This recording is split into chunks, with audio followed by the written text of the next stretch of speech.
Just about every movie that was ever produced at Netflix. In fact, if it's on DVD, we have it at Netflix. Beverly Hills 90210, that's season 1, disc 1. Mrs. Henderson Presents. Wild Tigers I Have Known. No Country for Old Men. I'll bet you there are a lot of boxes. No Country for Old Men. No Country for Old Men. To our engineers, this is a beautiful catalog. It's kind of like the Dewey Decimal System in here. Okay, movies.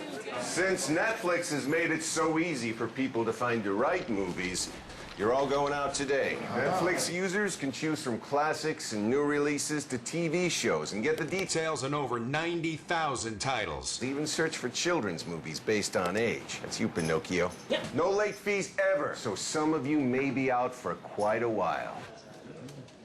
Netflix. Start your free trial. When Reed Hastings, the founder of Netflix, came up with this idea when somebody first showed him the DVD format back in 1997. Actually, somebody gave him a DVD, and they said, this is the future of movies. He latched onto it right away. He went out to buy DVDs, and there weren't any available.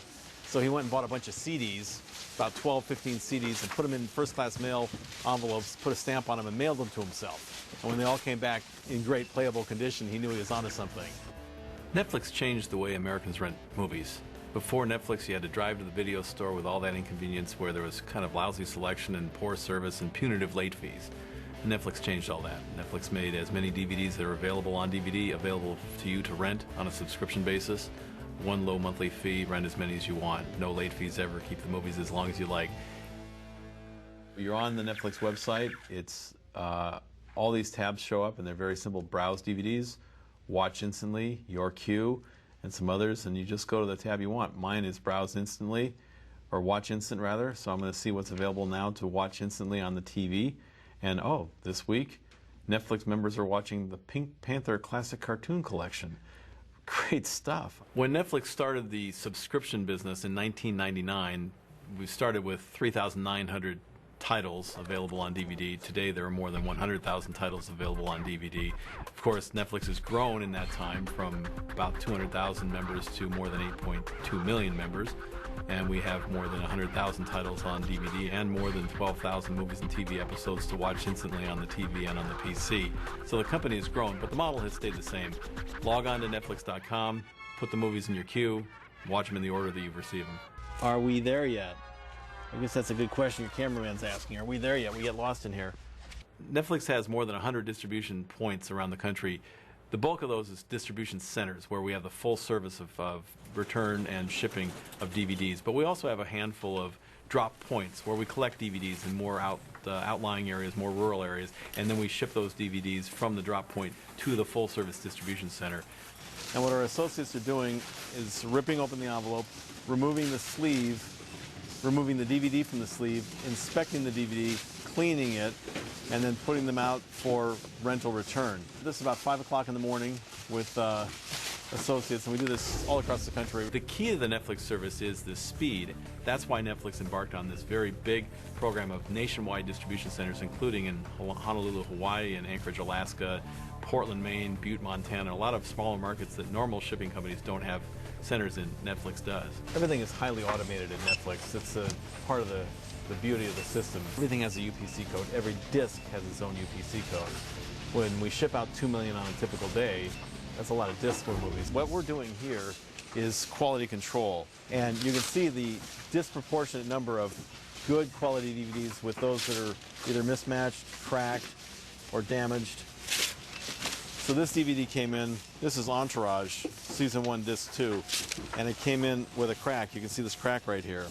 So our associates know to look at that, spot that right away, put it back in the sleeve, and put it in this slot here. But of all these DVDs that have come in so far, only 4, 5 of them are cracked. That's why we go through painstaking efforts to make sure you get it. In fact, we have a big poster. Our goal is to always deliver the correct playable disc the next day at a cost unattainable by our competitors. Netflix is run by computer scientists. It is a software company.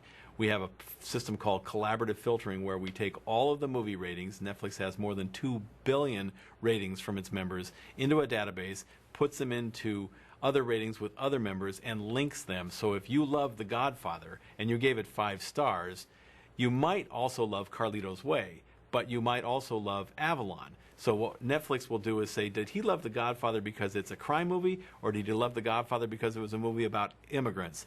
And if it's a movie about immigrants, we'll slot you, the collaborative filtering will tell you that you're going to love Avalon because it's about American immigrants or European immigrants to America, which is why you love Godfather. We have a lot of high-tech terms at Netflix. These machines we call the stuffers. The mailer's going in, being positioned flat. A little suction pops it up and inserts the DVD from this tray, and then it flips it closed. It strips off the tab, and it sends it out right here. Sealed, not yet signed, not yet delivered. Netflix has evolved the iconic red envelope, the mailer, probably 50 or 60 times, and that's all been self-directed. We have a very good relationship with the United States Postal Service. Everything we do is in full compliance with their regulations, but Netflix is the #1 growth customer of the United States Postal Service for first-class mail. We have a central warehouse in Sunnyvale, California, which is where we are now, and that's where we receive all of the DVDs that Netflix ships out to all of its members around the country. So when we order, for instance, No Country for Old Men, we'll buy tens of thousands of copies of that disc. That will arrive here in Sunnyvale on spindles in boxes, about 1,000 discs per spindle, and then we'll put that into a process to put those out to the distribution centers. That all happens right here. There are 18,000 copies of Inconvenient Truth there. So we have a lot of jewel cases, and right here in this dumpster behind us, we're recycling jewel cases for movies that we've purchased and have come in on the jewel cases. Netflix doesn't need a lot of storage space because most of the discs are stored in your house and in my house and in his house and in all the members, because they come in and they go out on the same day generally. We ship 2 million a day, and 40 of that 2 million discs we ship every day, we're shipping about 46,000 titles. So on a daily basis, about half of our catalog is being shipped. These bins here, every now and then somebody does a silly thing and returns one of their personal discs to Netflix. Here's Eugene's favorites. Whatever Eugene's favorites are, we don't know, but Eugene sent us his favorites instead of the Netflix movie he rented. We keep them here, and when the member realizes that they don't have it anymore, what did I do with it? And they contact us at customer service. We track it back to this bin right here. Somebody will come put this in an envelope and send it to the member. There are really only 2 scenarios that somebody won't get the movie they've ordered the next day, and one of those scenarios is inclement weather or shipping delays or something like that. The other scenario is if we have a surge of demand on new releases. Sometimes on a really hot new release on the first day of issue, it's not available for everybody. And if that's the case, then we ship that new title to the members who have rented less in that period, thinking it's equal. Everybody pays the same.